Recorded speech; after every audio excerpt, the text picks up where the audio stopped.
መጅሊስ ግን በዚህ ልክ የሚያስተዳድራቸው ቀጥታ የሚያስተዳድራቸው የትምህርት ተቋማት የሉትም ነው። አንድ ሁለት አሉት ነው የሉትም። መስጂድ ያለ መድረሳ ያለ ትምህርት ቤት ሆና የበቆሎ መጋዘን ማለት ነው። የትምህርት ኢንቨስትመንት በጣም ይቆነጥጣል። መጅሊስ ህልውና እኮ አልነበረው፣ ኤንጂኦ እኮ ነበር። አወሊያ ይሄ ሁሉ ተሟልቶለት ካልተሟላላቸው ትምህርት ቤቶች ጋር ግን መወዳደር አልቻለም። ይሄ ነገር በግልጽ ወጥቶ መተቸት መስተካከል የለበትም። ትምህርት ቤት በባህሪው ውድድር ሳይሆን ትብብር ነው የሚፈልገው። አንዳንድ ጊዜ ሴኩላሪዝም የሚባለውን ትርጉም እናዛባዋለን። ሰዎችን ሴኩላር እኮ አታደርግም። አንደበት ያለው መምህር ዛሬ ውድ ነው። ከ60 ከ70 ሺህ ብር ኔት በታች አታገኝ። ወላጆች የመጀመሪያ ትምህርት ቤት ራሳቸው ናቸው። ሚሽናቸው ልማት፣ ከልማቱ በስተጀርባ ደግሞ ክርስቲያኖች ስታገለግል ክርስቲያኖችን ለማፍራት። ትምህርት ቤት የዕለት ውሎ የሚጠይቅ ወላጅ የለም። በተለይ አዲስ አበባ ወላጆች በቁማቸው እያሉ ልጆች የቲሞች ናቸው አብዛኞቹ።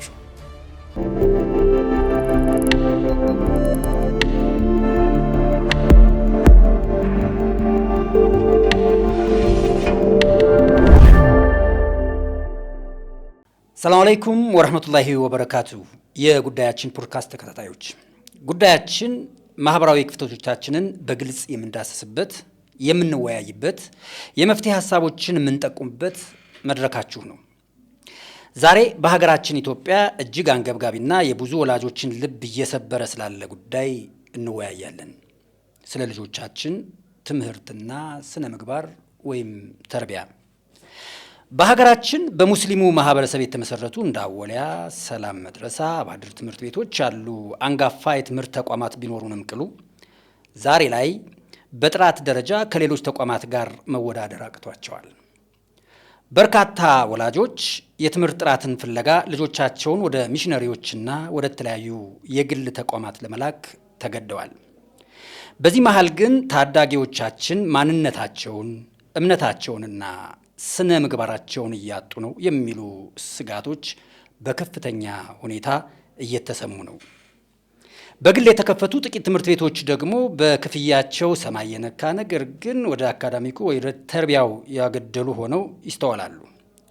ወላጆች ለልጆቻቸው የተሟላ እውቀት ለማግኘት 2 ወይም ከዚያ በላይ ክፍያዎችን ለመክፈል ተገደዋል።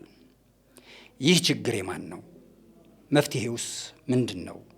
ዛሬ ለእነዚህ ጥያቄዎች ምላሽ ለመፈለግ የጉዳያችን ፖድካስት ከኢትዮጵያ እስልምና ጉዳዮች ምክር ቤት ትምህርትና ማህበራዊ ዳይሬክቶሬት ዳይሬክተር የሆኑትን አቶ አልዩ ሰኢድን በእንግድነት ጋብዘናል። እስከ ፍጻሜው ድረስ ተከታተሉን። መርሃባ። እንግዳችንን ቀደም ሲል በስም አስተዋውቂያችኋለሁ። ያላቸው የትምህርት ዝግጅት ምን ይመስላል፣ አሁን ያሉበት የስራ ድርሻ ምንድን ነው የሚለውን በጥቂቱ እንደው የሰሩት ከ30 ዓመት በላይ ነው። አላህ ስራዎትን ይባርክልዎት ነው የምንለው። ከዚህም በላይ ብዙ አመታትን ደግሞ የሚጠቅም ስራ እንደሚሰሩ ተስፋ አደርጋለሁ። በትምህርትና አመራር አስተዳደር ማስተርስ አላቸው። በቢዝነስ አድሚኒስትሬሽን ደግሞ እንደዚሁ ማስተርስ አላቸው። በተለይ ትምህርትና አመራር ላይ ደግሞ ፒኤችዲያቸውን በዚህ ሰዓት እየሰሩ የሚገኙ ናቸው። አፋርና በተለያዩ አካባቢዎች ከ30 ዓመታት በላይ በአስተማሪነት ትምህርት ቤቶችን በማደራጀትም ሲሰሩ ቆይተዋል። በደሴ ፈጅር አካዳሚ በአሁኑ ሰዓት ፉርቃን የሚባል ትምህርት ቤትን፣ አማና ሞዴል ስኩልን በማማከር በማደራጀት ትልቅ ስራ ሰርተዋል። ዊዝደም ቫሊ አካዳሚ በአማካሪነት እንደዚሁም የቦርድ አባል በመሆን ሲያገለግሉ ቆይተዋል። መርዋ፣ ኮርዶቫ፣ አዛን አይ ቲንክ አፋር አካባቢ ያለ ትምህርት ቤት ይመስለኛል በአማካሪነት እና በማስተዳደርም ጭምር ለረጅም ጊዜ ሲሰሩ ቆይተዋል። አሁን ደግሞ በመጅሊሳችን ትምህርትና ማህበራዊ ዘርፍ ወይም ደግሞ በአሁኑ ሰዓት ትምህርትና ስልጠና ዘርፍ በሚባል በዳይሬክተርነት እያገለገሉ ነው። 1 ዓመት ከ6 ወር ቆይተዋል። ስለዚህ ለዛሬ ለምናነሳው ሀሳብ የትምህርት ዝግጅታቸውም ያሉበትን ቦታ ይመጥናልና በእንግድነት ስንጋብዛቸው ፈቃደኛ ሆነው መጥተዋል። ለዚህ ጉዳይ ይመለከተኛል ብለው ጊዜዎትን መስዋዕት አድርገው እዚህ ስለመጡ በቅድሚያ በተመልካቾቼ ስም ከልብ አመሰግኖታለሁ። እንኳን ደህና መጡ። እኔም አክብረህ ስለጋበዝከኝ ከልብ አመሰግናለሁ። መርሃባ። እንግዲህ ዛሬ ልናነሳው ያሰብነው ሀሳብ እጅግ በጣም አንገብጋቢ ነው። በአንድም በሌላም መንገድ ማህበረሰቡ በግሉም ተደራጅቶም በተቋምም መልኩ ሲያነሳው የነበረ ነው። ብዙ ጊዜ የሚነሱ በማህበረሰባችንም በተቋሞቻችንም ደግሞ የምናያቸው የሚነሱ በዚህ ጉዳይ ላይ የሚነሱ ነገሮችን ስናይ አብዛኛዎቹ ማማረር ላይ የተመለከቱ ናቸው። ትምህርት ሀገርን ይገነባል፣ ትምህርት ሀገርን ያፈርሳል። ትምህርት የሌለው አካል በሀገረ ግንባታው ላይ አይኖርም። በሀገረ ግንባታው ላይ ያለው ተሳትፎ በጣም ዝቅተኛ ነው። በሀገረ ግንባታው ላይ ያለው ተሳትፎ ዝቅተኛ ሆኖ ደግሞ ከሀገር የሚገባኝን ነገር ስጡኝ ብሎ መጠየቅም ባልሰሩት ነገር ላይ መጠየቅ ነው ብለን እናስባለን። በትምህርት ዙሪያ እንደ መጅሊስም እንደ ኢትዮጵያውያን ሙስሊሞችም ብዙ ትኩረት አድርገን ስንጠይቅ አንስተዋልም። ባይሆን ጠየቁ ከተባለ አንደኛ ሂጃብ ተከለከልን፣ ሁለተኛ ሰላት ተከለከልን፣ ሶስተኛ በበዓላት ጊዜ ፈተና ተደረገብን እና መሰል የሆኑ ጥያቄዎችን ነው። ነገር ግን እነዚህ ነገሮች ለምንድን ነው የመጡት የሚለው ነገር መፈተሽ አለበት። በርካታ እዚህ ሀገር ብዙ አይነት ሃይማኖቶች አሉ። ሃይማኖቶች በትምህርቱ ዘርፍ ጣልቃ ገብተው ስራ እየሰሩ ነው። እንዲሁ እንደ መነሻ እንዲሆነን ጋሼ አንተ ልበል አንቱ ለጨዋታችን እንዲመች ብዬ ነው። መርሃባ ተፈቅዶልኛል። አንተ እያልኩ ቀጥላለሁ። አስተማሪ ጋሼ የሚለው የአስተማሪነቱን ስለማስብ ነው። አስተማሪ ብዙ ጊዜ አያረጅም ይባላል።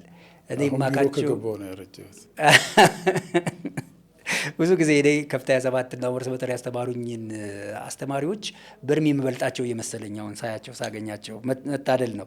ኦኬ እንደው እዚህ ላይ እንደ መነሻ የምናስበው ቅድም ስለ ሃይማኖቶች እያወራን ነው። በትምህርቱ ዘርፍ ገብተዋል።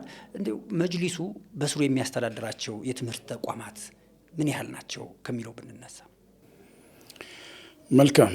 እንግዲህ ያው እኔ የመጅሊሱ አካል ስለሆንኩ የትምህርትና ስልጠና ዘርፉንም በሀገር ደረጃ እያስተባበርኩ ያለው ዳይሬክተር ስለሆንኩ የምለው ነገር ይኖራል።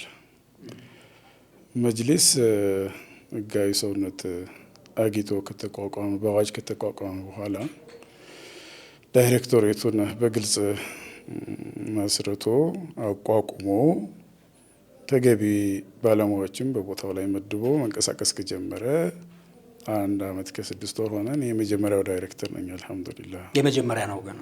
አዎ በዚህ ደረጃ አልተደረገም። ስለዚህ እድሜው 1 ዓመት ከ6 ወር ነው ይሄ ዘርፍ እስከዛ። አዎ እንደዛ ነው። እስከ ዛሬ ድረስ ምንድነው ትምህርትና ስልጠና አለ ዲፓርትመንቱ፣ ግን እንደዚህ በዳይሬክቶሬት ደረጃ ተደራጅቶ አልወጣም። አንዳንዴ ትምህርትና ዳዕዋ ሚል አንድ ጋር ይሆናል። ዳዕዋና ኢርሻድ በተለያየ መልኩ ሞዳሊቲውን አስቀጥሎ ቆይቷል። ሀቂቃ ግን በዳይሬክቶሬት ደረጃ ይፋ የወጣው አሁን 1 ዓመት ከ6 ወር አካባቢ መሆኑ ነው። ለጠየቅ ጥያቄ ግን መጅሊሱ የሚያስተዳድራቸው ትምህርት ቤቶች አሉ ወይ ለሚለው በድምጻችን ይሰማ ትግል ከተደረገባቸው አንዱ አወሊያ በቦርድ ይተዳደር ነው። እንደገና ደግሞ አወሊያ ተጠሪነቱ ኦልሞስት በመጅሊስ ስር ነው።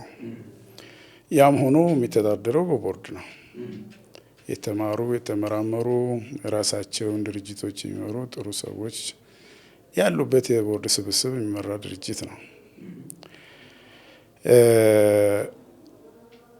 ነገር ግን ቀጥታ መጅሊስ የማስተዳደሩን የመምራቱን ሚና አይጫወትም። የራሱ ማኔጅመንት ቲም አለው፣ በቦርድም ይተዳደራል። ከዚያ ባለፈ ግን መጅሊስ እንደ ሌሎቹ ሃይማኖቶች ለምሳሌ ካቶሊክ የሚታወቀው ከ400 በላይ ትምህርት ቤቶች አሉት። ቸርች ኦውንድ ስኩልስ ቀጥታ ቸርቿ የምታስተዳድራቸው ማለት ነው። ቤተ ክርስቲያኗ የምታስተዳድረው 400 እና ከዚያ በላይ ትምህርት ቤቶች በመላ ኢትዮጵያ እንደማለት ነው። መላ ኢትዮጵያ ላይ ያሉ የሌሉበት የለም። ኦርቶዶክስም እንደዚሁ ነው። የተደራጁ ትምህርት ቤቶች አሏት። ከ200 ይበልጣሉ። ያው ዳታውን በትክክል ላልናገር እችላለሁ፣ ግን ከ200 በላይ ስለመሆናቸው ማስቀመጥ እንችላለን። ካምፓሽን የሚባል ደግሞ አለ። ፕሮቴስታንቶች በተለይ ደቡብ ኢትዮጵያን በብዛት ያካለለ ነው። ሚሽን ስኩል እና አድቬንቲስትም ሌሎችም ሚሽነሪ ስኩሎች አሉ። መጅሊስ ግን በዚህ ልክ የሚያስተዳድራቸው ቀጥታ የሚያስተዳድራቸው የትምህርት ተቋማት የሉትም ነው። አንድ ሁለት አሉት ነው የሉትም ጭራሽ። ስለዚህ የለውም ካልን ታዲያ ምን እየሰራ ነው የሚለው ወይ ደግሞ ተከታይ ካለ በመልሰው መልስ ይሻላል እንጂ ቀጥታ እንደዚህ እንደ አብያተ ክርስቲያናት ህብረት ወይም እንደ ኦርቶዶክስ፣ እንደ ካቶሊክ ወይም እንደ አድቬንቲስት ቀጥታ የሚመራቸው የትምህርት ቤቶች መጅሊስ የለውም። ይሄንን የኢትዮጵያ ሕዝብ ሊገነዘብ ይገባል። መርሐባ። እዚህ ላይ እንደው አንድ ነገር ወደ አይምሮ መጣ። እዚህ ሃይማኖት ተቋማቶች ያው ብዙ ናቸው ብለናል። የካቶሊክ፣ የኦርቶዶክስ፣ የሙስሊም፣ የፕሮቴስታንት፣ ሰባተኛው ቀን አማኝ እያልን መዘርዘር እንችላለን። በስራቸው ላሉ ልጆቻቸው ትምህርት ቤት የመገንባት መብት አላቸው። ትምህርት ቤት የማስተዳደር መብት አላቸው። እያስተዳደሩ ነው። እነዚህ ደግሞ ሃይማኖቶችን ስናነሳ ደግሞ የቁጥር ጉዳይ ይመጣል። ቁጥሩን ስናይ የኢትዮጵያ ካቶሊክ ምናልባት በፐርሰንት በጣም አነስተኛ ከ10 ወይ ከ5 በታች ፐርሰንት በታች ነው የእምነቱ ተከታይ ያለው። ከፍተኛውን የትምህርት ቤት ተቋም ደግሞ እየመራ ያለው ይሄው ነው። ለማን ነው የገነቡት? እንግዲህ ያው ሃይማኖቶች ሰላምን ከመስበክ አማኞቻቸውን ታርጌት በማድረግ ሲያገለግሉ መንፈሳዊም ዓለማዊ ሕይወትንም በጋራ ለማስኬድ ከሚል እሳቤ በዛውም ደግሞ ቀጥታ ከሰበካ ይልቅስ በልማቱ በኩል ስትገባ ትምህርት አንዱ የልማት አካል ነው፣ ማህበራዊ ሕይወት ነውና በዛ ላይ አትኩረው ሲሰሩ ተግባራቸውን ሲያሳዩ በተግባራቸው የሚሳቡ ብዙ ናቸው። አድቬንቲስት እነዚህ አዳሪ ትምህርት ቤቶች ተግባራዊ ዳዕዋ በተለይ እኔ የማውቃቸው አሉ፣ መግለጽ አልፈልግም እንጂ ብዙ ሙስሊሞች አዳሪ ትምህርት ቤቶችን እነ ኩየራ አዳሪ ትምህርት ቤት፣ ሌሎች አካባቢዎችም ላይ ጥራት ያለው ትምህርት ይሰጣል። ግብረ ገብነትም አለ። ሃይማኖታቸው የግል ነው፣ ጫና አይኖርም በሚል ያስገቡ፣ ነገር ግን ያው በሂደት ሃይማኖታቸውን የቀየሩም አሉ። እንግዲህ ሰው ቤት ሄደህ ሃይማኖት አስቀየሩኝ እንደዚህ አደረጉኝ ብሎ ማልቀስ እንዳው ማጠቃለል ባይሆንብኝም ብዙ ጊዜ የኛ ሙስሊም ማህበረሰብ ቅድም ጠቀስ አድርገዋል። ሂጃብ ተቀማሁኝ፣ ሶላት ተከለከልኩ፣ እንዲህ አይነት ሁል ጊዜ የተጠቂነት ስሜትን የሚገለጸው በቦታው ስለሌለን ነው። ባለ ሀብቱ ሳይጠፋ፣ እድሎች ሳይጠፉ፣ የተማረው ሳይጠፋ ሰዎች የሚሰሩትን እኩል መግባት እድል ሳትነፈግ እድሉ እያለ እድሉን ሳትጠቀም ቀርተ መውቀስ፣ በቃ መቆዘም ስለምንመርጥ እንደዛ ነው። እነዚህ ሰዎች የሚሽን ስኩል ነው የሚባሉትም ሚሽነሪ ስኩልስ ናቸው። ሚሽን ስኩልስ ነው። ምንድን ነው ሚሽናቸው? በቃ ሚሽናቸው ልማት፣ ከልማቱ በስተጀርባ ደግሞ ያው በቃ ክርስቲያን ውስጥ ታገለግል ክርስቲያኖችን ለማፍራት፣ ሙስሊም ውስጥ ታገለግል ሙስሊሙን ለማፍራት። ምንም ይሄ ግልጽ እኮ ነው ገለጻ። ግን ሴኩላር ስለሆነ ትምህርት በባህሪው ሰበካ አይሰብኩህም። በተግባር ግን ተግባሩ ግን አለ። ለምሳሌ አንዳንድ ትምህርት ቤቶች ጸልዮ የመግባት ነገርም እኮ አለ አይደለ? አንዳንድ ጊዜ ሴኩላሪዝም የሚባለውን ትርጉም እናዛባዋለን። ሰዎችን ሴኩላር እኮ አታደርግም። አሰራር ስርዓቱን ነው እንጂ ስርዓቱን እንጂ ሴኩላር የምታደርገው ሰዎቹን እኮ ሴኩላር ልታደርጋቸው አትችልም። የካቶሊክ ልጆች አለባበስ ይኸው ሂጃብ ነው የሚመስለው፣ ደስ ይላል እኮ ራሱ ስርዓቱ። እና ምንም ድኑን የማያውቅ ልጅ ዛጋ ብታስገባ አፌክትድ ይሆናል። ይህ ግልጽ ነው። በስርዓት ጸልየው ሲገቡ ምን ሲል አንተ ልጅህን አልገነባኸው አልሰራህ ከሆነ ይሳባል እኮ። ይሄ ፕራክቲካሊ መጸለይ ባይዘው እኔ ዓለማዊ እንትንን ይጋፋል ብያል። ሁሉም እንደ እምነቱ ቢጸልይ ጥሩ ነው። አሁን ምስካየ ህዝኗን ብትሄድ በኦርቶዶክስ 99% እና ከዚያ በላይ ያለው ህዝቦቿ ሃይማኖተኛ እየተባሉ ግን የሃይማኖት ተግባር ትምህርቱን ስትወስድ ግን ባይብሊካል አይደለም፣ ወይም ከቁርአንና ከሐዲስ የምትማረው አይደለም። ትምህርቱ ስርዓቱ ሴኩላር ነው። ሰዎቹ ግን ሴኩላር ሊሆኑ ስለማይችሉ ሂጃብ ይለብሳሉ። የኛ እንኳን ይለብሳሉ ባለልጅ እኔም ልወቅስ እንደ አላቅም ያው ሂጃብና ኒቃብ ላይ ነው ግርግር የሚመጣው። መስቀል ስላደረገ ሃይማኖተኛውን አክራሪ ልትለው አችልም። በቃ መብቱ ነው። ያ ፐርሰናል ራይት ነው። ሴኩላሪዝም ጋር የሚገናኝበት ነገር እኔ አይገባኝም። ሴኩላር ማለት ኤቲስት ማድረግ ማለት እኮ አይደለም። ሰዎች እምነት አልባ ይሆናሉ ወይም ማድረግም አይደለም አላማው እኮ። የምትሰጠው ትምህርት ግልጽ አድርገህ የክርስቲያን ኦሪየንትድ የሆነ ከባይብል የተቀዳ ወይንም ከቁርአን የተቀዳ ትምህርት አሰጥም ማለት ነው እንጂ አንተ መዝሙር አታዳምጥም፣ መስቀል አታደርግም፣ ሂጃብ አታደርግም፣ ሰላት አትሰግድም ማለት አይደለም።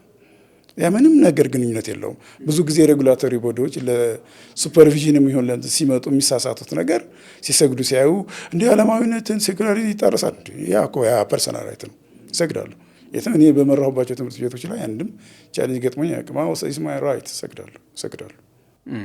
ይሄን በኋላ በሰፊው እንመጣበታለን። ዞሮ ዞሮ የካቶሊክ ቸርች በስሯ ከ400 በላይ ትምህርት ቤቶች ካሏት እንዲሁ የእምነቱ ተከታይ ካለው ቁጥር በላይ የሆነ ትምህርት ቤት ነው ያላት። ሰው ስትገነባ ለማን ነው የሚለው ነገር መላው ኢትዮጵያዊ ገብቶ እንዲማርበት እንዲጠቀምበት፣ በዛው ደግሞ ያላቸውን ነገር ሊያሳዩበት የሚፈልጉት ስለሆነ ነው። እንደዚህ በኦርቶዶክስ ቸርች ከ200 በላይ እና ኮምፓሽንን ደግሞ ብናነሳው ብዙ ሰዎችን አይተናል።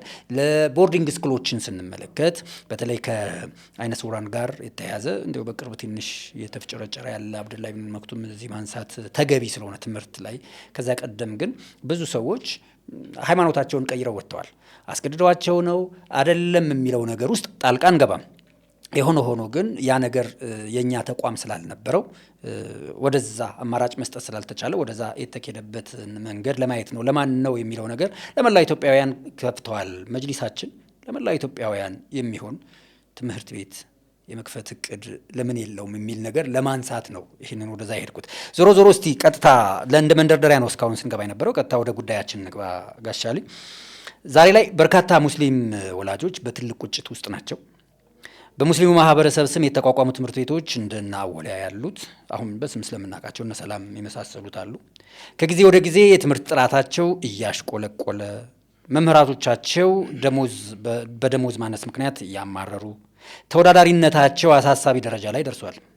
መጅሊሱ ይህንን ውድቀት ወይም ክፍተት እንደ ትልቅ ችግር ይወስደዋል? ከወሰደው ይህንን ትምህርት ዝቅጠት ለመቀልበስ የተዘጋጀ ስትራቴጂስ ነድፏል? በዚህ በአመት ከ6 ወር ትንሽ ነው እድሜው ካለ እስቲ እንስማው። እንግዲህ እንደጠቀስከው መጅሊሱ ቀጥታ የሚያስተዳድራቸው ባይሆኑም በሙስሊም ባለሀብቶች፣ በማህበረሰብ ክፍሎች፣ በረድኤት ድርጅቶች የተቋቋሙ እንግዲህ እንደና ወሊያና ሰላም በሴም ላይ እንደ መርከዘል ቡርሃን እንደና አሊፍ አይነቶችን ስታያቸው ሙስሊሙ ማህበረሰብ ለማገልገል የገቢ መጠኑ በጣም መካከለኛውና ዝቅተኛውን የኢኮኖሚ ባክግራውንድ ያለው ማህበረሰብ ለማገልገል የተመሰረቱ ናቸው። ነገር ግን እነዚህ ትምህርት ቤቶች ያሉበት ሁኔታ የሚያስከፍሉት ዝቅተኛ በመሆኑ ማህበረሰቡን ዝቅተኛውን ክፍል ስለሚያገለግሉ ግማሾቹ የሙአዚን ልጆች፣ የኢማም ልጆች የተለያዩ እንትኖች ስለሚቀበሉ ጥራት ኮምፕሮማይዝድ ይሆናል፣ ችግር ውስጥ ይወድቃል። ጥራት ሲባል ደግሞ መለኪያው አለው። ጥራት በሂደት በግብአቱ ይለካል። የሰው ኃይል ነው። ግብአት ስትል መምህራን ብቃት ይነሳል፣ ያስተዳደሩ ብቃት ይነሳል። ስለዚህ ተወዳዳሪ የምትሆነው እነዚህን በተለይ የትምህርት ቤት ላይ ቁልፉ ሰው መምህሩ ነው። አመራርን ይመስላል ትምህርት ቤት ይባላል። አመራሩ ነው። ይሄ ዝቅተኛ ስለሚያስከፍሉ ሃይ ካሊበር ስታፎችን መያዝ ወይንም ከፍተኛ ብቃትና ተወዳዳሪነት ያላቸውን መምህራንና የትምህርት አመራሮችን ማግኘት ይቸግራቸዋል። ከዚህ ጋር ተያይዞ ጥራቱ ይወርዳል። በግብአት ላይ ይሄ ነው ግብአቱ። ሌላው መማሪያ ቁሳቁሶች፣ ላቦራቶሪው፣ ላይብረሪው፣ የተማሪ መምህር ጥምርታው ስታይ ከሚጠበቀው በታች ይወርዳል። ስለዚህ ግብአት ላይ ችግር ካለ ግብአቱን ነው ወደ ሂደት የምትወስደውና ሂደትም ላይ ችግር ይገጥመሃል ማለት ነው። እዛ ውጤቱም ላይ ችግር ያመጣል። የትምህርት ስራ ደግሞ በባህሪው ልዩ ነው። ግብአትህ ላይ ሰው ነው፣ ሂደትህ ላይ የምታገኘውም ሰው ነው፣ ውጤቱም ላይ የምታገኘው ሰው ነው። ስኬቱም ሰው ላይ ነው፣ ብልሽቱም ሰው ላይ ነው። ጥንቃቄ የሚፈልግ ሙያ ነው። ማንም ባለሀብት ዘው ብሎ የሚገባበት አይደለም። ይሄ ሸቀጥ አይደለም። ገንዘብ ስላለ ብቻ የምትሰራው አይደለም። አዎ።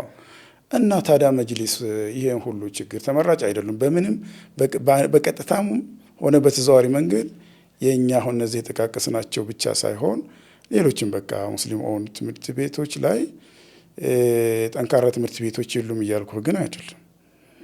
በብዛት ግን ሙስሊሙ ራሱ የሚሰባሰብባቸው እንጂ ሌላው እምነት ልክ ካቶሊክ ላይ እንደምታየው ካቶሊክ ላይ 70-80% ሙስሊሙ ነው። ሌሎችም ሃይማኖቶች ላይ ብትሄድ ሙስሊሙ የሚሄደው ጥራት አለው ብለው ስለሚያምኑ ወደዛ ይሄዳሉ። እኛ ትምህርት ቤቶች ላይ መርጦ ራሱ ሙስሊሙ እንኳን የሚሄድ እድሉ ትንሽ ነው፣ እንኳን ክርስቲያኑ ሊማር። ይሄ ደግሞ ከምንድን ነው ካልክ ዝም ብሎ ጥላቻ ሳይሆን ክርስቲያኑ የሙስሊሙ ትምህርት ቤት ጠልቶ ይቀራል ማለት ሳይሆን፣ ወይ ሙስሊሙ ራሱ ትምህርት ቤትን ጠልቶ ይቀራል ማለት ሳይሆን፣ በነገርኩ ሂደት ግብአት ላይ ምሉእ የሆነ ነገር ስለማይገኝ፣ ግብአቱ የተሟላ ካልሆነ ሂደቱ ስለማያምር፣ ሂደቱ ላይ ካልተስተካከለ ውጤቱ ዝቅተኛ እንደሚሆን ስለሚታወቅ ሰው ልጁን ነው የሚሰጥህና ይጠነቀቃል። ምክንያቱም ይሄ የፋብሪካ ውጤት አይደለም። ልጅ ከተበላሸ ሪሳይክል አይደረግም። ጋርቤጅ አውት አታደርገውም። ጋርቤጅን ጋርቤጅ አውት አይቻልም። እንደገና ወደ እናት ማህፀን አትመልሰው።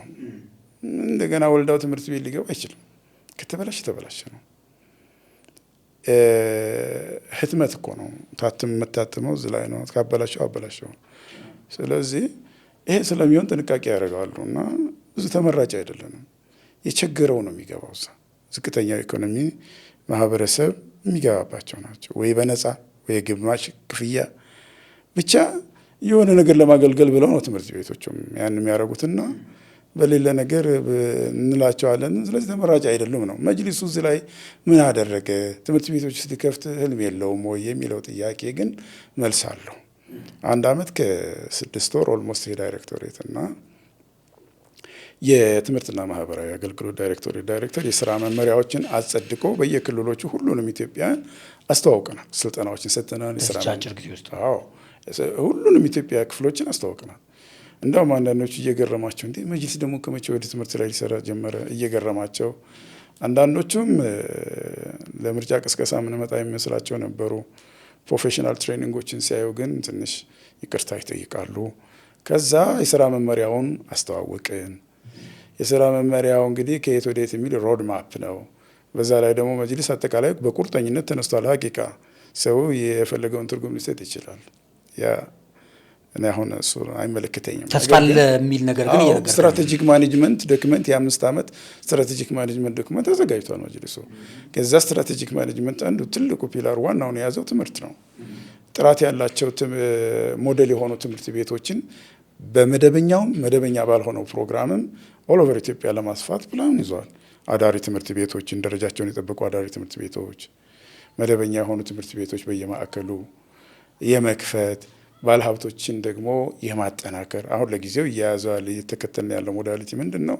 መጅሊስ ኦንድ ስኩል ልክ እንደ ቸርቾቹ እስኪከፈቱ ድረስ በ5 ዓመት ፕላን ውስጥ ተይዟል። እነዛን እስከምናደርግ ድረስ ኦል ኦቨር ኢትዮጵያ በአንድ ጊዜ መድረስ ስለማይቻል አሁን እያደረግን ያለ ነው ምንድን ነው? ሙስሊም ኦንድ ስኩልስ ባለሀብቶች ሙስሊም ባለሀብቶች የከፈቷቸው ሙስሊሙንም ክርስቲያኑንም እያስተማሩ ያሉ ትምህርት ቤቶች ተወዳዳሪ እንዲሆኑ ደረጃቸው ከፍ እንዲል የመምህራንን ብቃት በስልጠና ተማሪዎችንም እንደዚሁ የወላጆችንና የአስተዳደሩን አቅም በመገንባት ዙሪያ ላይ ስልጠናዎችንና የማማከር ስራዎችን ኔትወርክ የማድረግን ስራ እየሰራ ነው በሰፊው። ከዚህ በፊት በድምጻችን ይሰማ ወቅት ትንሽ ችግር አጋጥሞት የቆመ ክሬሰንት ስኩል ኔትወርክ የሚባል ነበረ። ራሱን መመለስ ወይም በዛ ተገዳዳሪ ሌላ የኔትወርኪንግ ድርጅት ለመመስረት ኦል ኦቨር ኢትዮጵያ እየዞርን ነው። ፍላጎቱ ያላቸው እዛ ኔትወርክ ውስጥ ይገባሉ። ኔትወርኪንግ የሚጠቅመው በግብአቱ በውጤቱ ላይ ለመተጋገዝ ሲስተሙን ተመሳሳይ ለማድረግ ለማዘመን የሚደረግ ጥረት ነው እና መጅሊስ ሲሪየስ ፕላን አለው ማለት ነው። ስትራቴጂክ ማኔጅመንት ፕላንም አለው። ፕላስ የስራ መመሪያም አውጥቶ ዝግጅቱን አድርገዋል። ኔትወርክ እያደረግን ነው። ይቀጥላል እንግዲህ ፌዝ ባይ ፌዝ። መጀመሪያ አወልያን በማዘመን ይጀምራል እጁ ላይ ስላለ ማለት ነው። እና ከወጣቶች ካውንስል ጋር በመሆን ከሴቶችና ህጻናት እንዲሁም ከሚመለከታቸው አካላት ጋር ከፕሮጀክት ጽህፈት ቤት ጋር በመተባበር አወሊያን የማዘመን ስራ ጅምሩ ተጀምሯል። አወሊያ ከአመት በኋላ ወደ ስታንዳርድ ይመጣል ብለን እንጠብቃለን። አሁን በተለይ ፒያሳ ላይ ያለው ተለዋጭ ቦታ ተሰጥቶት አሁን ዲዛይን ተደርጎ በደንብ ስታንዳርድ ስኩል ለመስራት ዝግጅት ላይ ነኝ። ይዘምናል፣ አወሊያ ይሻሻላል ተብሎ ይጠበቃል።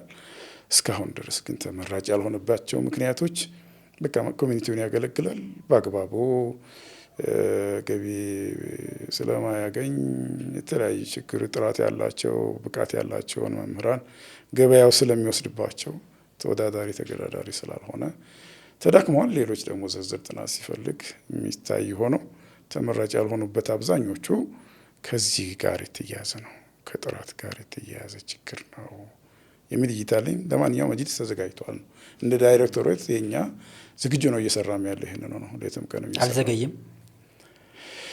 50 ምናምን አመት ድርጅት ነው። እውቅና ከተሰጠው ሌጋሊ ሬጅስተርድ ከሆነም 3 አመቱ ስለሆነ እኔ ዘግይቷል የሚል እምነት አይሰማኝም። እንደው ማለት ትምህርት ለነገ የሚባል ነገር አይደለም።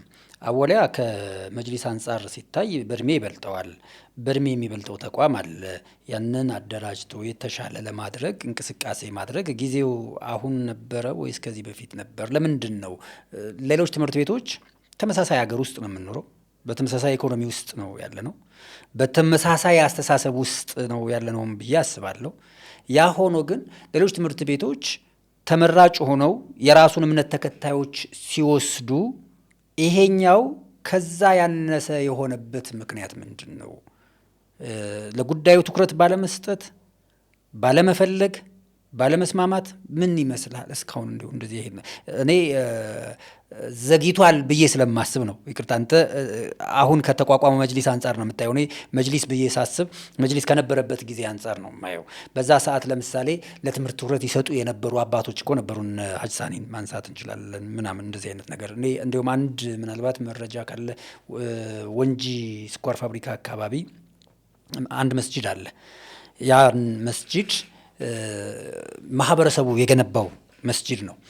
ማህበረሰቡ መስጂዱን ሊገነባ ሲመጣ መጀመሪያ የገቢ ማሰባሰቢያ ለማድረግ መጥቶ የመጅሊሱን ኃላፊ ነበር ማግኘት የፈለገው። በዛ ሰዓት የነበሩት ደግሞ አላህ ይማራቸው ሀጅ ሳኒ ናቸው። ለምን መጣችሁ ልጆቼ? የመጣ ነው አካባቢያችን መስጊድ የለም፣ ስለዚህ መስጂድ እንድንገነባ ማህበረሰቡ ድጋፍ እንዲያደርግልን ፈቃድ እንድትሰጡን ነው። ይሄ ጥሩ ሀሳብ ነው፣ በርቱ፣ ቆንጆ ነው። ግን ልጆቼ መስጂድ ያለ መድረሳ ያለ ትምህርት ቤት ወና የበቆሎ መጋዘን ማለት ነው። ስለዚህ መስጊዱን ስትገነቡ ጎን ለጎን ደግሞ ትምህርት ቤቱን ለምን አብራችሁ አትገነቡም አሏቸው። ኮሚቴው ያንን ሀሳብ ተቀበለ።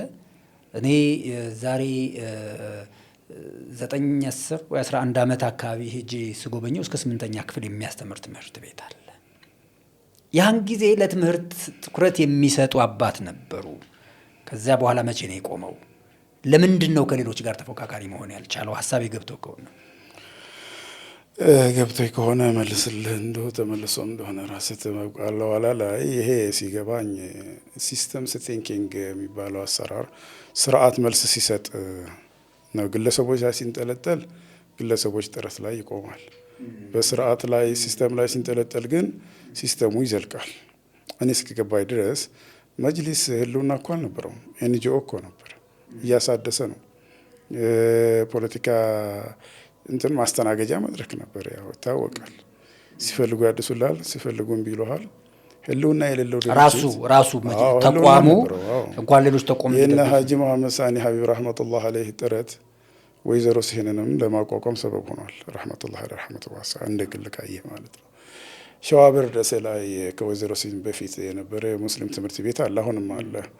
እዛ መምህር ነበሩ። ከዛ እስከ ደረሶቻቸው ነው ወይዘሮ ሲህን ሂደው የተመሰረተው። እዛም አስተምረዋል፣ አሻራቸውን አሳርፈዋል። ረህመቱላህ ረህመቱ ዋሳ ያ እንደ ግል ነው።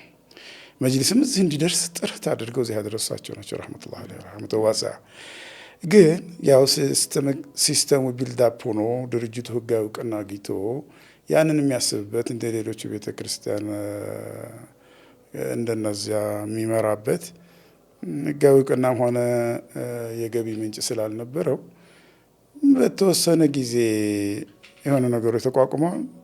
ተወሰነ ጊዜ ደግሞ ይከስማሉ። የአባድር እኮ መነሻም እንደዛው ነው። ባለሀብቶች የሀረር ሰዎች በተለይ የሀረር አካባቢ ሰዎች የሀረራ ሰዎች ቅርስ አባድር አሁን ትምህርት ቤቶች እኮ ነበር የሚባለው። አዎ ቅርስ ጥበቃና ትምህርት ላይ እኮ እንደ ምስራቁ እኮ የሚሰራ የለም። እንዴት ደስ እንደሚሉ እኮ ያው የገባባቸው ቫይረስ አለ። እሱን አላውቅም። አሁን ተዳክመዋል። አሁን የአባቶችን የሰሩትን ያህል ልጆች ማስቀጠል አልቻሉም። አባቶች ቪዥነሪ ነበሩ። ላይ አንድ ጥቆማ ልስጥና ባድር ትምህርት ቤቶች ውስጥ አንዱ እንግዲህ መርካቶ ወደ ድል በትግል አዳራሽ ምናምን ውስጥ ገብተህ የነበረ ትምህርት ቤት ነው። በዚህ ሰዓት ለመጸዳጃ ቤትነትና ለመጋዘንነት ተከራይቶ ትምህርት ቤቱ ቀርቷል። ሁለተኛው የምናነሳው ኳስ ሜዳ አካባቢ በ500 ካሬ ግራውንድ ፕላስ ዋን ሆኖ ይህም ቤተሰቦች እዛ የተማሩ ልጆች አሉ፣ ታናናሾች እዛ ላይ የነበረ ነው። በሚቀጥለው አመት ፈቃድ ሊነጠቅ እንደሚችል መረጃ ደረሰኝና የተወሰኑ ነገሮች ማጣራት ሞከርኩኝ። መጽሐፍ ማሟላት ቴክስት ቡኮችን ማሟላት ስላልቻለ መስፈርቱን ስለማያሟላ ፈቃድ ሊነጠቅ ጫፍ የደረሰ ነው። አባድር ኢንስቲትዩት እዚህ ደግሞ ስንመለከተው ወደ ቴዎድሮስ አደባባይ ወረድ ብለህ ያለው ደግሞ መገንባት አቅቶት ለልጆች ምቹ ባልሆነ ቦታ እያስተማረ ሜዳ እንኳን አይደለም ገደል ቁልቁለት ያለበት ነው። የተማሪ ወላጆችና ኮሚቴ ያልተገባቡበት ነገር አለ። እንዲሁም ሬዲዮ ላይ ድረስ እስከ መውጣት የተደረሰበት ነገር አለ። ያን ጊዜ አሁን ድሮን ናፋቂ ነው መሆን ያለብን። ይሄ ክስተት እንዲሁ የሚስተካከልበት አሁን የያዛችሁት የዓመት ከ6 ወር እንዲሁ ይህን ነገር አድርጋችኋል ይህን አላደረጋችሁም ብሎ ለመነጋገር በቂ ዕድሜ አይደለም። ባይሆን ለማመስገን ከአጭር ዕድሜነቱ አንጻር አሁን እየነገርከን ካለው ስራ አንጻር ለማመስገን በቂ ይመስለኛል። እያመሰገኑ ወደፊት መግፋት ጥሩ ነው። እንትን እያሉ ከመሄድ አንጻር ግን አባድር ትምህርት ቤት አሁን ያለበት ሁኔታ ይሄ ነው። ቅድም ያነሳ ነው እንዳልከው ነው። ከተቋም ይልቅ በግለሰቦች እጅ እየወደቀ ነው። ወይዘሮ ስህንን የመሰለ ለማደራጀት የደፈሩ እዚህ ያለን ነገር ወደ ትምህርት ሲወስዱ የነበሩ አባት በግላቸው ነበረ ነው። አሁን ተቋማዊ አሰራሩን ጀምረናል፣ ተስፋልን ነው። እኔ ተስፋ ነው የሚታየኝ። ጀምረናል። እንግዲህ የጀመርነው ልጆቻችን ያስቀጥሉታል የሚል ተስፋ አለን። አላህ ካለ የሺህ ማይል እርምጃ በአንድ እንትን ይጀመራል እንደሚባለው ጅምሩ አለ፣ ሮድማፑ አለ፣ ስትራቴጂክ ማኔጅመንት ዶክመንቱ አለ። በጣም ጽድት ያለ እንትን ተሰርተዋል። እና እንግዲህ ተስፋ እናድርግ እንጂ የእስከዛሬው አሁን የማን ነው ብትል ጣት ብንቀሳሰር ምንም አሁን ለዚህ ፕሮግራም አይጠቅመንም። ያቃ ድክመት አለ ብለን ብናልፈው ይሻላል። እሱን እየሰራን ነው። የፍላጎት ኢንተረስት ኮንፍሊክት ያላቸው ብዙ እንዳሉ እናውቃለን። ፈርዘር ማጣራትም ድክመቶቻችን ግን መናገር ጋሻሌ ወደፊት እንዳንደግማቸው ይጠቅማል ብዬ አስባለሁ። እኔ እንደዚህ ነው አለኝ። ጋሻሌ የራሱ የሆነ አመለካከት ስላለው የራሱን አመለካከት አልጋፋም። ትምህርት ቤቶች የደከሙበት መንገድ ግን መገለጽ መቻል አለበት። አወሊያ የእድሜውን 10% ያህል አቋም ላይ አይደለም ያለው። አወሊያ የግቢ ችግር አልነበረበትም። አወሊያ የግንባታ ችግር አልነበረበትም። የማቴሪያል አቅርቦት ችግርም አልነበረበትም።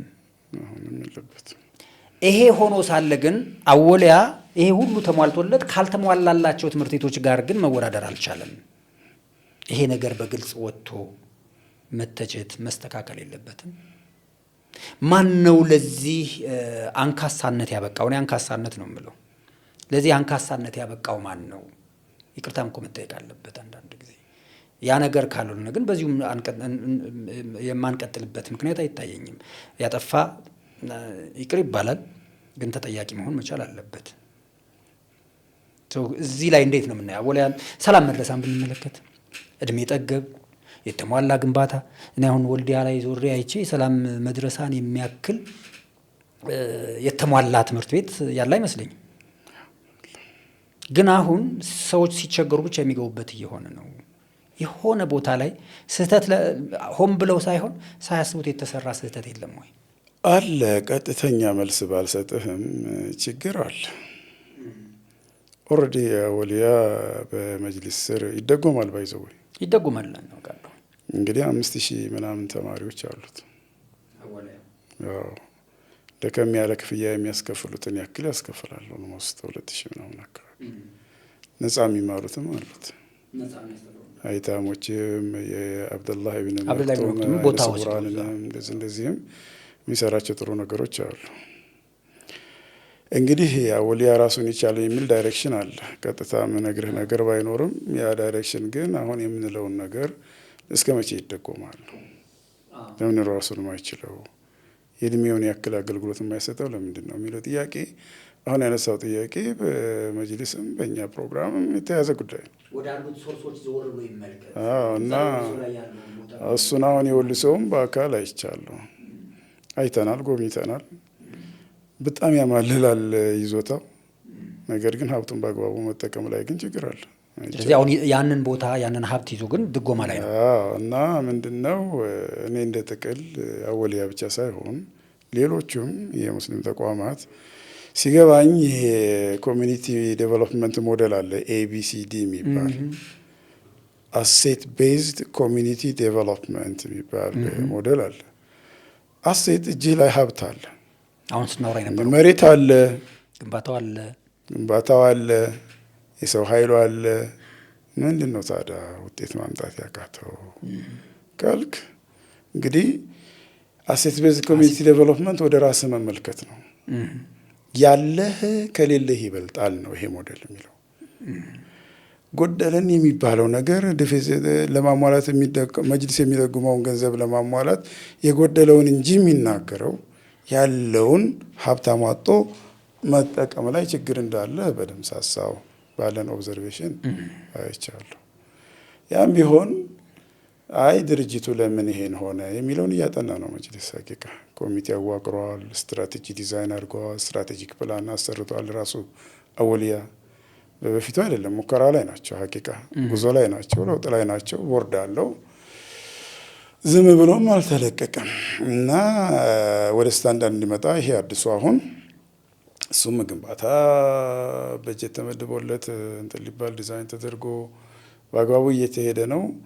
ለምንድን ነው ራሱን ያልቻለው የሚለው ነገር ጥናት ስለሚፈልግ ዳታ ስለሌለኝ ነገር ናቸው እንደዚህ ናቸው ማለት ስለማልችል ያው ችግር አለ ብለን እንለፍና ችግሩን ለመፍታት ግን ጉዞ ተጀምሯል ነው ስትራቴጂክ ጉዞ ተጀምሯል። ቢያንስ ችግሩን ለመቅረፍ የመጀመሪያው እርምጃ ችግሩ ምንድን ነው የሚለው መለየት ነው። ሀብትን አሟጦ አለመጠቀም ችግር በደምሳሳው ይታያል። የችግሩ ልየታ ተደርጓል እና ዝርዝር ግን ዳታዎች ይፈልጋሉ፣ ኢንቨስቲጌሽን ይፈልጋሉ።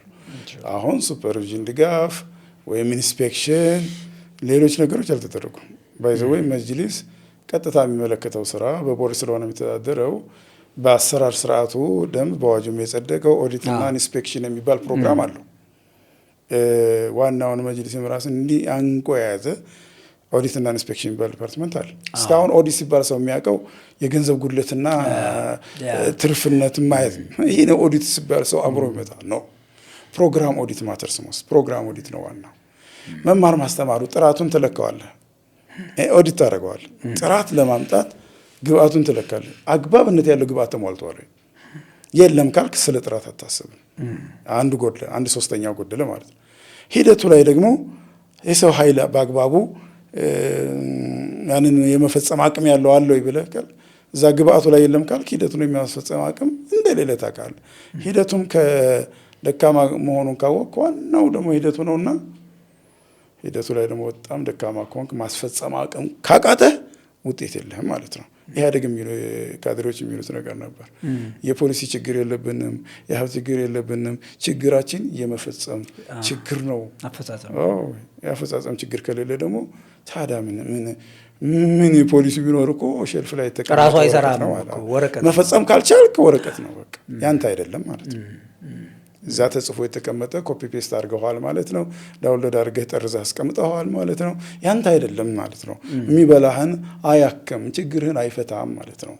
በቃ ይሄ ኦፕሬሽናል እንትን ላይ ፌለር ነው ያጋጥማል። በቃ መፈጸም አለመቻል መፈጸም ካልቻልክ አንተ ብቁ አይደለም። ብቁ ካልቻልክ ፐብሊሽ ኦር ፔሪሽ ይላሉ አሜሪካ። ወይ መኖር ነው ያለብህ በቦታው ወይ መልቀቅ ነው ያለብህ። ይህን ያደርጋሉ ብዙ ሰው ስትል ግን እኔ መምራት አልቻልኩም፣ ውጤታማ መሆን አልቻልኩም፣ ግራ ቀኝን አየሁ እንካችሁ የሚላለው የለም። እዚህ ላይ ፌልድ። እንደገና ደግሞ ኦዲት ፕሮግራሙ ኦዲት አይደረግም። ብዙ ጊዜ ሰኔ 30 ትናንት አሁን ተዘግቷል በጀት ሰኔ 30 ስለሆነ አይደል? እሺ በጀቷ ብሯ ናት እንጂ ጉድለት አሳየ ትርፍ አመጣ የሚባለው ብሩን እንጂ የሚያየው ሰው ኦዲቱ ፕሮግራሙ ኦዲት ተደርጎ ሪሊ ጥራት የሚፈልገውን ግብአት አለ የለም፣ ሂደቱ ልክ ነው አይደለም የሚለው ማንም ኦዲት አድርጎ ያውቅ። አግባብነት ያለው ጥራት ያለው ማስተርስ ፈርስት ዲግሪ ምናምን በሚፈልገው ስታንዳርድ ልክ ሰው አለ ወይ ስትል የለም፣ አብዛኛው ላይ የለም። አሁን እንደውም ራሱ ሲስተሙ የሚያመጣው ችግርም አለ። በአሁኑ ሰዓት በኤጁኬሽን የሚመረቁ እኛ ድሮ እንደምንመረቅበት ሜጀር ማይነር የሚመረቁበት ስርዓት የለም።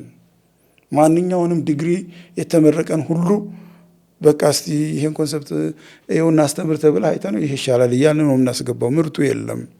ከየትስ ያመጡታል እነሱስ ቢሆኑ? የለም። ብቃት ያለው አግባብነት ያለው ሰው አንደበት ያለው መምህር ዛሬ ውድ ነው። ከ60 ከ70 ሺህ ብር ኔት በታች አታገኝም። አማና ላይ ብትሄድ በጣም ከፋይ ስለሆነ ብዙዎቹ ይመጣሉ። እዛ ጉድ ነው የምታየው። የሚጠራው ብር ይገርመሃል።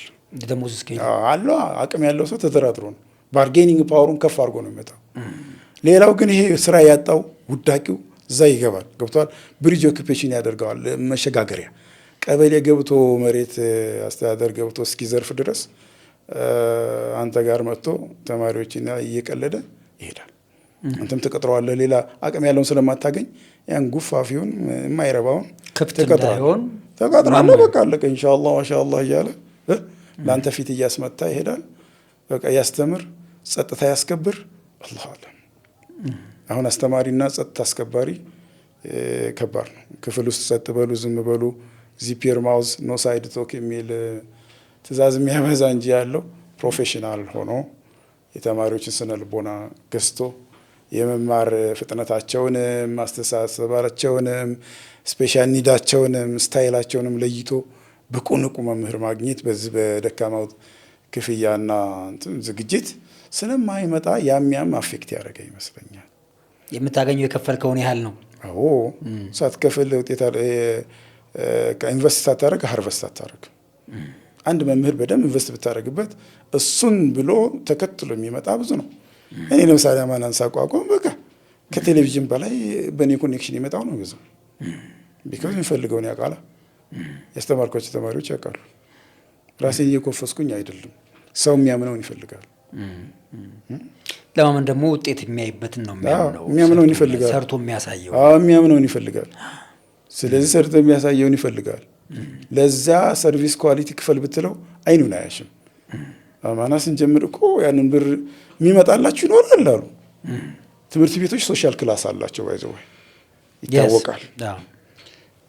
አትደፍረውም። ዝም ብሎ ማንም ሳይሄድ አማና አደረጃጀቱን አይተህ ማንም ሳይሄድ አይ አንዱ አማናን ስናስጎበኝ ምን አለ ዋጋውን አትንገረኝ አለኝ። አየውና ምናምን ኦኬ መጀመሪያው ነው አወቀው። ዋጋውን አትንገረኝ አመሰግናለሁ ብሎኝ ወጣ። ክላስ አላቸው ማለት ነው። ስለዚህ ሚድል ሌቨሉንና ቶፕ ሌቨል ኮሚኒቲውን አስቦ የተዘጋጀ ነው ማለት። ታች ያሉትን ደግሞ 2000-3000 ደግሞ እንደ አቅማቸው ዝቅተኛው ማህበረሰብ አስበው ነው ማለት ነው። ስለ ሰርቪሱ በዛው ልክ ይቀንሳል፣ በዛው ልክ ይጨምራል። የትምህርት ኢንቨስትመንት በጣም ይቆነጥጣል። ኢንቴንሲቭ ካፒታል ኢንቴንሲቭ ነው፣ ሪሶርስ ኢንቴንሲቭ ነው። ጊዜ ይበላል፣ ገንዘብ ይበላል፣ ሞራልህን ያደቀዋል። ወይ ደስ ይልሃል ወይ ደግሞ አብረህ ትቆዝማለህ። ስለዚህ ኢንቨስትመንቱ እንዲቀላል አይደለም። የትምህርት ከባድ ነው። እንግዲህ የትምህርት ዘርፍ ሲባል የቅንጅት ስራ ይመስለኛል። መምህራን ከወላጆች እና ተማሪዎች አለ። ይሄ ትሪያንግል ልንለው እንችላለን። መምህራን አለ፣ አስተዳደሩ ምናምን ይዞ ያለበት፣ በዚህ በኩል ወላጆች አለ። እንደዚህ ደግሞ ስንወጣ ራሳቸው ተማሪዎችም ይኖራሉ። የወላጆች የሙስሊም ተማሪዎች ወላጆች ሚና ምን መምሰል አለበት?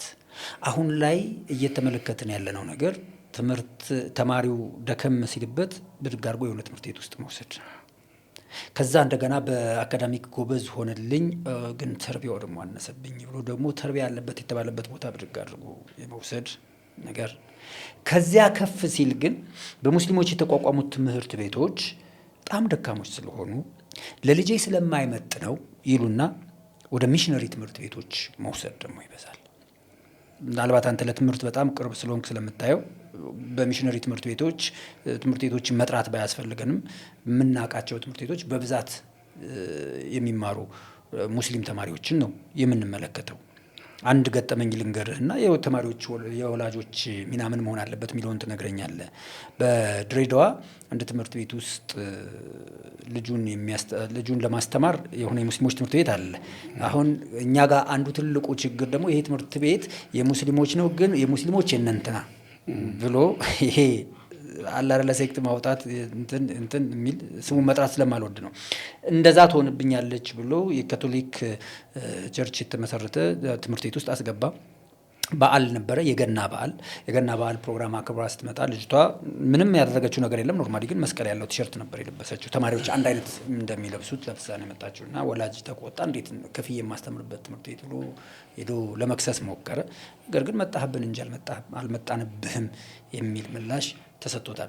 ወላጁ ተማሪውን በየአመቱ ትምህርት ቤት ሲቀይርበት ለተማሪው ጭንቅላት ምን ይመስላል? ወላጆች ያሉትን ትምህርት ቤቶችን እንኳን ለማጠናከር ሚናቸው ምን መምሰል ነበረበት? ጥሩ ጥያቄ ነው ያነሳው ዲኖ። ወላጆች የሚዘነጉት ነገር ምን አለ መሰለህ?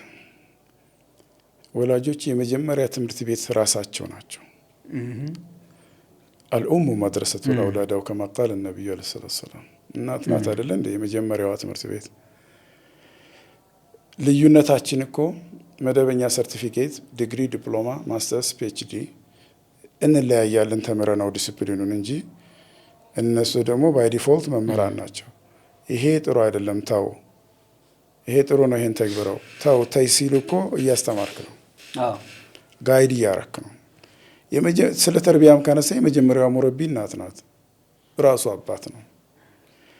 የሚዘነጉት ነገር ግን ሚናቸውን ይዘነጉታል። የመጀመሪያ መምህርት ወላጅ አባትና እናት ሆነው እያለ ራሳቸው በቤት ውስጥ ባልተጻፈ ካሪክለም ውስጥ ልጆቻቸውን አበላሽተው አጣመው ካሳደጉ በኋላ አንድ ዛፍ ሲጣመምና ሲቃና እኮ ታየዋለህ አይደል? ከዛ በኋላስ ምንድነው ሽሽት ይጀምራሉ። የሚሸሹት ምንድነው? ይሄ ልጅ እዛ ትምህርት ቤት ይሄድና የዛ ያቃናል ብሎ ለኤክስተርናል ቦዲ ለሁለተኛው መምህሩ ይለቀዋል። እኛ የመንፈስ መምህራ ወላጆች ነን። የመጀመሪያው የስጋም የመንፈስን ወላጆች ደግሞ የመጀመሪያው ትምህርት ቤት ያጣመመውን ሁለተኛው ትምህርት ቤት እንዲያቀናው እንካችሁ ብሎ ይሰጣል። ትምህርት ቤት በባህሪው ውድድር ሳይሆን ትብብር ነው የሚፈልገው። ኮምፒቲሽን ሳይሆን ኮላቦሬሽን ነው የሚፈልገው። መጀመሪያ ሲያስመዘግቡ ደብቀው ይነግሯል። ትምህርት ቤት ሲመዘግቡ ባህሪው እንዴት ነው፣ የትምህርት አቀባበሉ እንዴት ነው፣ የጤና ሁኔታ እንዴት ነው ብለህ ባዮግራፊን ተወስዳት ትመዘግባለህ። ይደብቃሉ ብዙ ወላጆች። የኔ ልጅ ጥሩ ናት፣ የኔ ልጅ ጥሩ ነው፣ ጎበዝ ነው፣ ፒፒፒ የሌለ መረጃ ይሰጣሉ። በተሰጠህ መረጃ ነው ሪተንድ አድርገው ይወሻሉ። ምክንያቱም እዛ ላይ የሚሰጠውን መረጃ በትክክል ቢሰጡ ትምህርት ቤቱ የልጁን የጤና ሁኔታ ቢያጤንለት፣ የትምህርት አቀባበል ሁኔታውን አንተ ብትነግረኝ ይሻላል። እኔ ለይቼ 30 ተማሪ ክፍል ውስጥ ቢኖር አቨሬጅ ተማሪ ማን ነው፣ ፋስት ለርነር ማን ነው፣ እንደው ቀስ ብሎ የሚማረውስ ማን ነው ብዬ ለመለየት ጊዜ አላጠፋም። ሞራሉንም አልነካውም ነበረ። እና ልጄ እንዲህ ነው፣ አቀባበል ፍጥነቱ ይሄ ነው፣ ባህሪው እንደዚህ ነው ሁኔታው ብሎ ግልጽ አይናገሩም፣ ይደብቃሉ። ነገር ግን የመጡት ሽሽት ነው። እነሱ እንትን ያላሉትን አንተ የተሻለ አድርግልኝ ብለው ነው። እርግጥ በጥሩ ምኞት ነው ሽሽቱ። እንደው እኔ ያልቻልኩምና እሱ ትምህርት ቤት ውስጥ እንደው ጥሩ ቢያደርጉልኝ ብሎ ነው። በጥሩ ምኞት ሊሆን ነው ይችላል። ግን መጀመሪያ መንከባከብና ማቅበጥን ሳይለዩ ያበላሹና ድንበራቸውን ፈራቸውን ካስለቀቋቸው በኋላ ትምህርት ቤቱ ላይ አደራ ይሰጣሉ። ወይ ልጄ እኮ እንዲህ ነበር እንዲህ አላረገውም ብለው ኋላ ጣት ይከስራሉ አንተ ላይ በትክክል መረጃ ሳይሰጡ ማለት ነው። ካልተናበብክ ትምህርት ቤት የዕለት ውሎ የሚጠይቅ ወላጅ የለም። ዛሬ ምን ተማራችሁ እንዴት ናችሁ ብሎ ቼክ የሚያደርግ የለም። ኮሚኒኬሽን ቡክ እንኳን በአካል የሚመጡ ሲጠፉ እዛው እንኳን ፈርሙ ተብለው ከተሰጣቸው በአካታ አድርቀኝ እያሉ ልጆች እንዳውም ማጭበርበርን እየተማሩ ነው። ወላጆች ስለማይፈርሙላቸው ብዙዎቹ ደክሞኛል፣ ዞር በይ ስለሚሏቸው ራሳቸው የውሸት ፊርማ ፈርመው የሚያመጡ ልጆች አሉ። ውሸት እያስተማር ነው። መሀል ላይ ልጆቹን እኮ የሚያበላሻቸው ወላጅ ራሱ ነው። ትክክለኛ መረጃ ባለመስጠት ትምህርት ቤትም ለወላጅ ያለው አመለካከት፣ ወላጅ ለትምህርት ቤት ያለው አመለካከት ግንኙነት እየላላ ሲሄድ በቃ መሀል ላይ ልጆቹ ይበላሻሉ። አንዳንድ ጥፋቶች ሲታዩ፣ ጉድለት ሲታዩ መጥተው መነጋገርን አይመርጡም። ሳይጠሩ ነበር ወደ ትምህርት ቤት መምጣት ያለባቸው ወላጆች። ብዙዎቹ ግን ተጠርተው እንኳን አይመጡም። በተለይ የሙስሊሙ ማለት ነው። ቢመጡ ደግሞ ፕሮግራሙ ከተጀመረ ካረፈደ ቀሩ እንዳይባሉ የሚመጡ ናቸው የሚበዙት ባለኝ ኦብዘርቬሽን እስካሁን። ስለዚህ የራሳቸውን የቤት ስራ ሳይሰሩ ትምህርት ቤቱ ጥንቅቅ አድርጎ እንዲሰራላቸው ልጃቸውን እንዲቀርጽላቸው ይፈልጋሉ። እዚህ ጋር አንጸኸው መስመር አስይዘው የላከው ልጅ እዛ ሲደርስ አንተ ከለቀከው ምን ዋጋ አለው? ትምህርት ቤት በጊዜ የተገደበ ነው። የሚጫወቱበት ሰዓት የተገደበ ነው። ክላስሩም የሚቆዩበት የተገደበ ነው። ላይብረሪም ሆነ ላቦራቶሪ ውስጥ የሚቆዩበት ጊዜ የተገደበ ነው። አብዛኛውን ጊዜ የሚያሳልፉት ወላጅ ጋር ነው። እስኪ ዛሬ ምን ተማርክ ብሎ ልጁ ጋር አብሮ የሚያመሽ አብሮ የሚቆይ ወላጅ የለም። ምንድነው ችግሩ ብሎ ልጁን የሚያጤን የለም። ልጁ የመማር ፍጥነቱን እንኳን አያውቅም። ፋስት ለርነር ይሁን አቨሬጅ ይሁን ስሎው ለርነር ይሁን መካከለኛ ቀስ ብሎ የሚማር ወይ ደግሞ ፈጠን ብሎ የሚማር ይሆን አያውቀውም። የሚበደሉ ልጆች አሉ ትምህርት ቤት ሲመጡ። ደግሞ በስታይል ስናይ ደግሞ አንዳንዶቹ በማዳመጥ የሚማሩ ልጆች ናቸው። ሌክቸር፣ ስቶሪ ቴሊንግ እንደዚህ ተረት ስነግራቸው፣ ትረካ ስትነግራቸው የሆነ ነገር የሚመስጣቸው አሉ። በዛ የሚማሩ ልጆች አሉ። አንዳንዶቹ ደግሞ የሚታይ ነገር ካላሳያቸው ቪዥዋል ለርነሮች ደግሞ ብዙ ትምህርቱ የማይዋጥላቸው ክፍል ውስጥ ተረጋግቶ የማይቀመጡበት መንገድ አለ። ይህንን በዚህ ነው የሚማረው፣ በማየት ነው፣ በማዳመጥ ነው ወይስ በመነካካት ነው ወይስ በመንቀሳቀስ ነው የሚለውን እንኳ ሳይለዩ ለመምህሩ፣ ለርዕሰ መምህሩ፣ ለትምህርት ቤቱ አስተዳደር፣ ለማንኛውም አካል ሳይነግሩ ልጁን እንደዚህ አድርገህ አግዝልኝ እንደዚህ ነው ብለው ሳይሉ ግጭት ይፈጠራል። መምህራን ደግሞ በተለይ አሁን ዝቅተኛ ፔይመንት የሚያስከፍሉ ትምህርት ቤቶች ደግሞ ክላስ ሳይዙ ቢያንስ ከ30 ተማሪ በላይ አንድ ክፍል ስለሚኖር መሰላቸት ይመጣል። መምህር ስታስተምር አስተምሬያለሁ እና አውቀዋለሁ። መሰላቸት ሲመጣ ብዙ ጊዜ ከ25 ተማሪ በላይ ከሆነ ብዙ ማኔጅ ለማድረግ ስለሚቸግር በተለይ እነዚህ በመንቀሳቀስ የሚማሩት ልጆች ይበደላሉ። ወላጅም መረጃ አልተናገረም፣ ባህሪያቸውን አልተናገረም፣ አልተመዘገበላቸውም። መምህሩ አያውቅም፣ ርዕሰ መምህሩ አያውቅም። ምን አባክ ትክለፈልፋለህ? ይመታዋል። ቁጭ በል። እሱ ጥሪ ነው፣ የውስጥ ጥሪ ነው የሚንቀሳቀሰው። ረብሻ የሚባል ነገር የለም። ባይዘወይ ሚስ ቢሄቪየር ነው የሚባለው እንጂ ረበሻ አይባልም። ሚስ ቢሄቭ አረገ ወይም ያልተገባ ባህሪ አሳየ ነው የሚባለው። ያልተገባ ባህሪ ማለት ምንድን ነው ካልክ የሚፈለገውን ለዕለቱ ትምህርት የሚፈለገውን ባህሪ አለማሳየት ማለት ነው። ለምሳሌ መምህሩ ሲያቅድ ከ45 ደቂቃ በኋላ ይጽፋሉ አለ። ይጽፋሉ መጽሐፍን አስችላለሁ ብሎ አቅደው መጽሐፍ ካልቻለ ሚስ ቢሄቭ አድርጓል ይባላል። ማለት ቢሄቪየር ማለት ባህሪ ማለት እውቀት ነው። ባህሪ ማለት ክህሎት ነው። ባህሪ ማለት አመለካከት ነው። እውቀት መጽሐፍን እውቀት ክህሎት አስይዛለሁ አልክ፣ ሳይጽፍልህ ቀረ። ሚስ ቢሄቭ አደረገ የሚባለው ያኔ ነው እንጂ ሲንቀሳቀስ አይተው ቁንጥንጥ ብለህ ስለመታው ረባሽ ነው ማለት አይደለም። ጥሪ ነው። ያ እየተንቀሳቀሰ ነው የሚማረው። ቁጭ በል ብትለው አይደለም፣ ባህሪው ነው። ያ ተሰጥኦ ነው፣ አላህ የሰጠው ስጦታው ነው።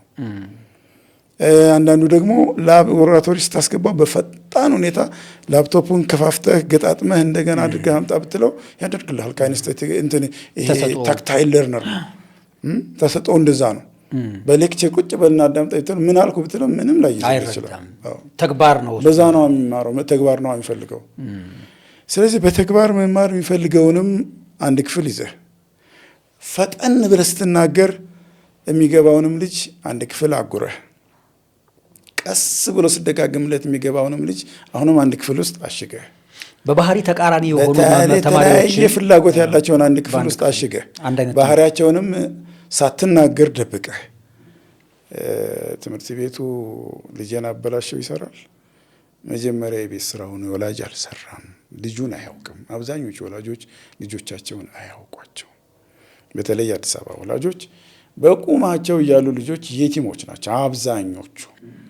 ሱብሂ ሰግዶ ለሱብሂ ይወጣል፣ በዛው መርካቶ ይገባል። ሲመጡም ከተኙ በኋላ ይገባል። እንደው አላህ ካለ እሑድ ቀን ቤት ውስጥ የሚውሉ ወላጆች አልፎ አልፎ ያገኙ እንደሆነ እንጂ ልጆቻቸውን የሞቱትና በህይወት ያሉት እኮ አሁን ብዙም ልዩነት የላቸውም፣ አይገናኙም።